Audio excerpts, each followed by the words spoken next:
If you are not following Olympic qualifications, you should be, because it's starting to heat up. The women's skeleton team has faced a little bit of drama this year, and we are about to see if one athlete's strategy has paid off. In order to qualify for the Olympics in skeleton, it's not just one race. You have to compete in a circuit and earn points. The athletes with the highest number of points at the end of the circuit season get to go to the games. But there's a twist. The circuits aren't all worth the same amount of points, and there are limited spots for how many athletes the US can send. The World Cup circuit is where you can earn the most points, so arguably that is the circuit you would want to race in order to have the best opportunity to qualify for the Olympics. If you win a World Cup race, you win 225 points, period. But the other cup circuits adjust the amount of points you can earn depending on how many competitors are entered in the race. If there are 21 or more competitors entered into a certain race, you as the athlete can earn up to 120 points for winning. 120 is just over half of what you would get if you won a World Cup race. And that's if the necessary amount of competitors have entered. Katie Eulander is an athlete who has competed for the USA in skeleton since 2004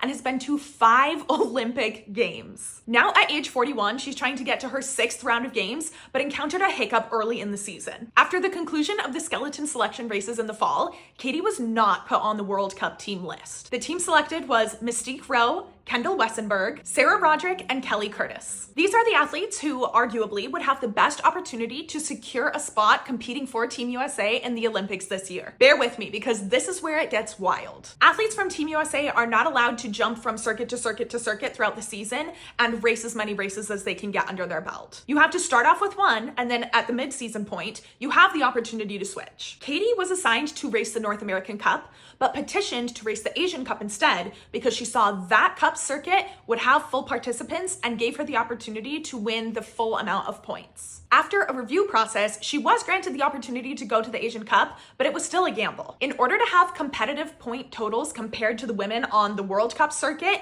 she would pretty much have to walk into the Asian Cup and completely dominate. While competing in the first half of the season, Katie placed 3rd, 1st, 5th, and 2nd. After that, she chose to come back to the North American Cup for the second half of the season and swept both races in Lake Placid, bringing home gold for Team USA. But will it be enough? As of January 8th, Katie is currently leading the women's point total for Team USA at 570 points. Closely following her are Mystique Rowe with 558 points and Kelly Curtis with 500 points. By the time you see this, the point totals may have already shifted because the World Cup team is currently competing in St. Moritz, which gives Kelly and Mystique the opportunity to pull ahead of Katie. The final skeleton races for this season to qualify for the Olympics are coming up on January 11th for the North American Cup and January 16th for the World Cup. And I'm dying to see how this is going to shake out.